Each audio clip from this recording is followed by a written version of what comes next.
Hello, good morning, and welcome to my YouTube channel. And today I'm going to be interviewing another wonderful person within the health and well-being sector and showing you all how our work overlaps. So today I'm interviewing Petra Bland. She's a fitness coach and a personal trainer. She specializes in pre and post-menopausal women, but she does have clients from a whole host of backgrounds and currently experience a whole host of health conditions. So Petra understands that her work comes from the holistic route, the holistic approach. It isn't just all about the physical body looking toned, looking wonderful. And it's not just about physical fitness. It's actually about the mind, the body, and the soul connection. And her work is absolutely excellent. We met at a networking event, um, which was in Kidderminster, and there were a whole host of charities present there. And they had an event which was talking all about health and well-being within the charity sector.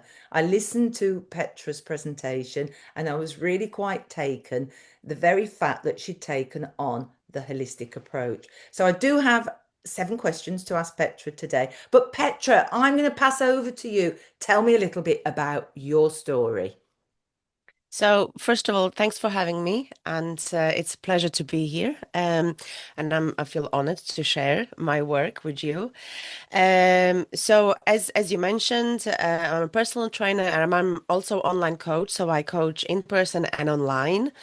I am based in Hartlebury, where I have got my outdoors gym set up, and I became a personal trainer 6 years ago.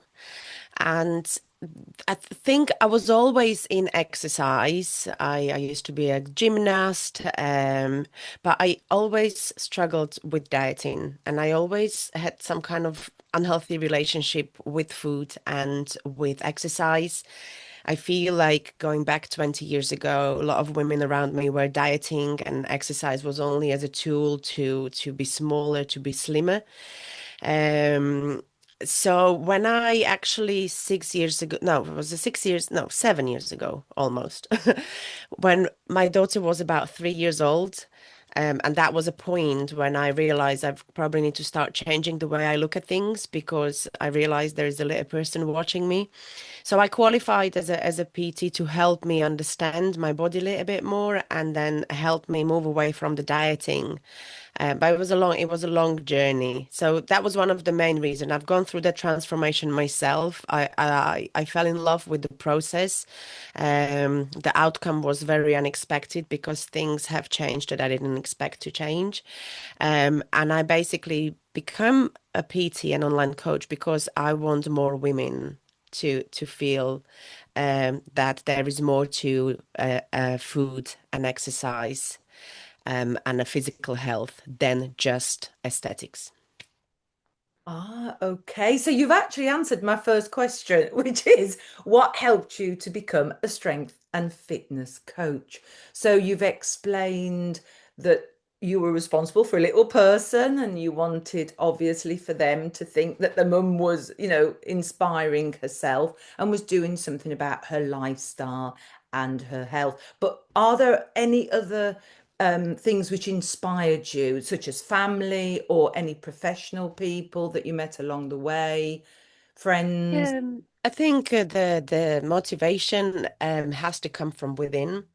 And even though I started with the external goal, I wanted to lose weight. I wasn't necessarily living healthy. I wasn't exercising as much or moving my body as much, or I moved it, but I didn't feel better, if that makes sense.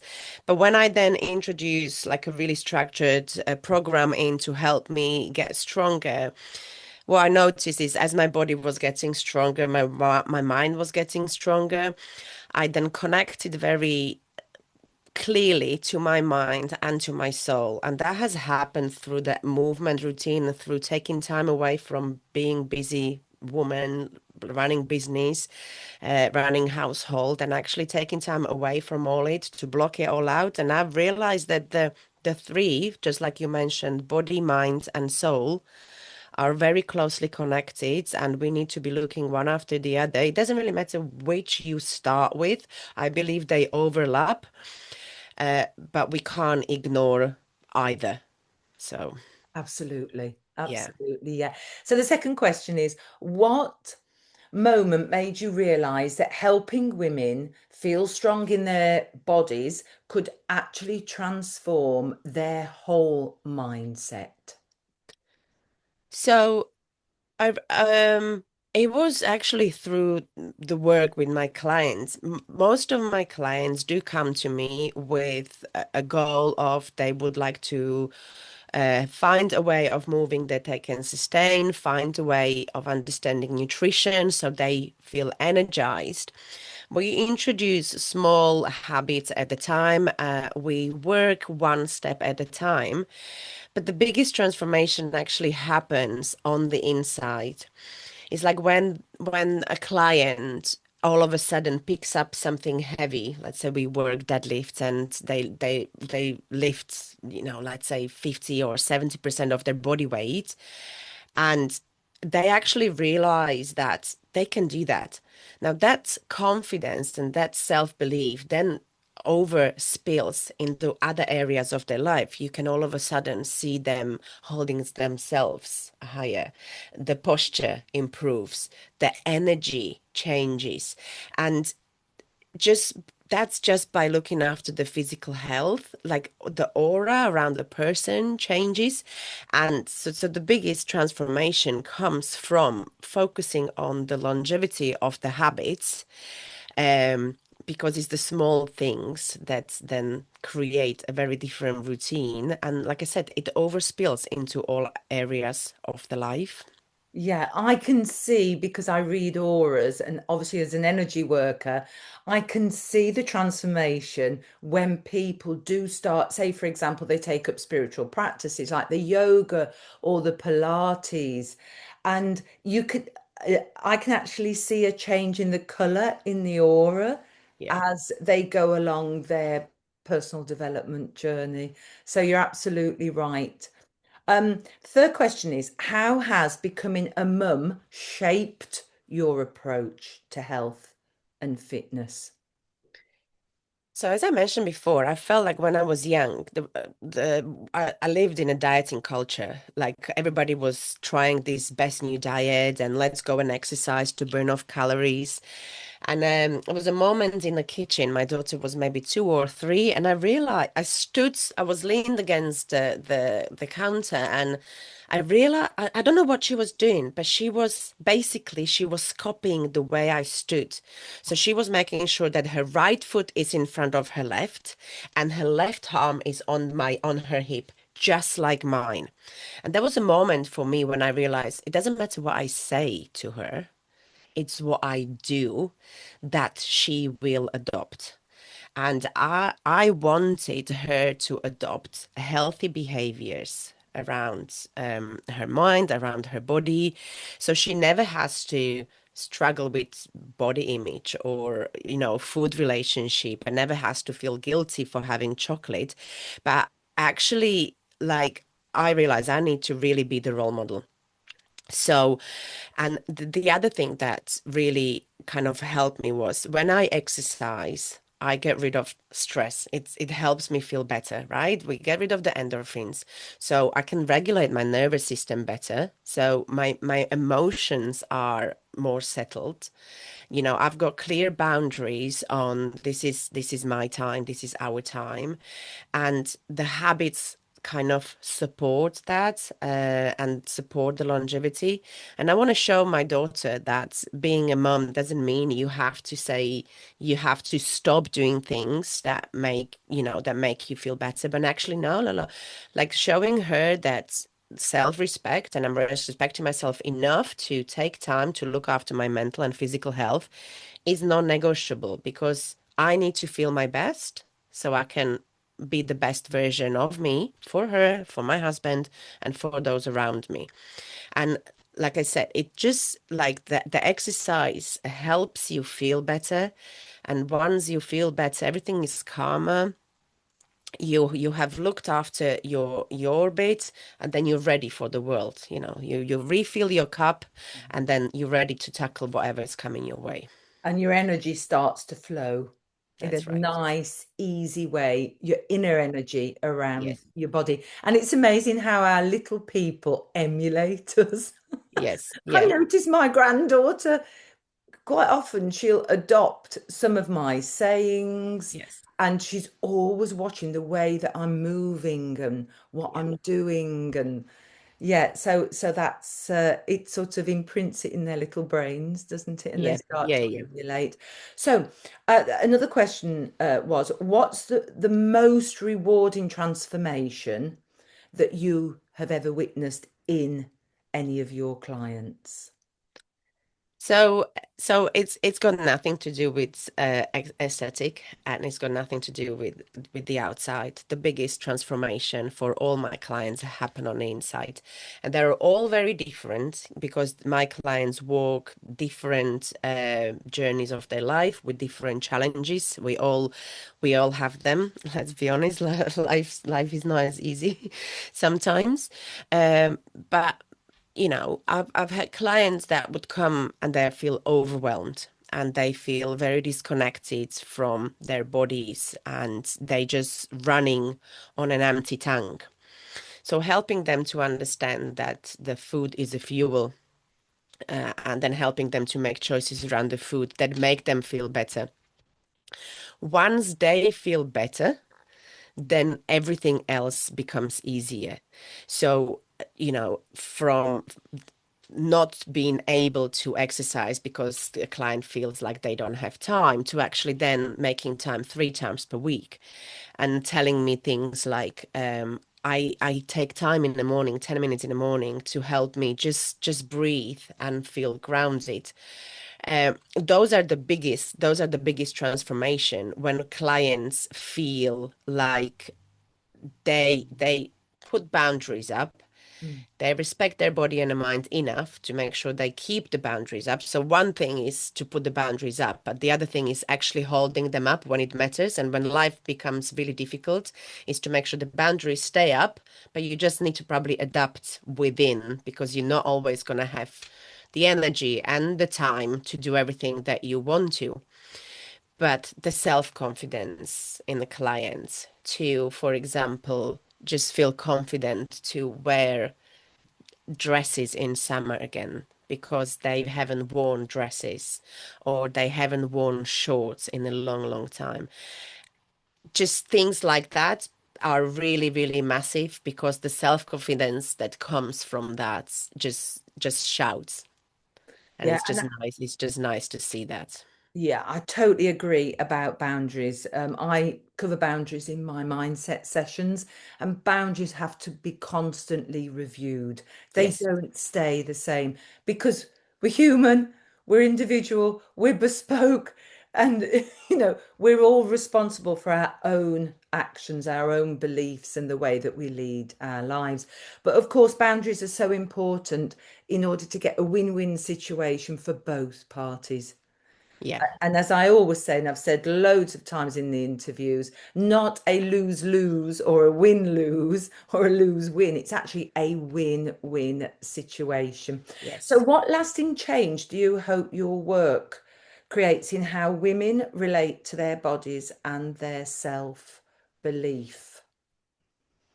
So, the mission for me is simple to make sure more women feel happy, confident, and strong in their body and in their mind, to have a relationship with a healthy relationship with nutrition and with exercise rather than punishing our bodies for having ice cream or having chocolate because that's what I've been conditioned in my teenage and early 20s that's how it should be.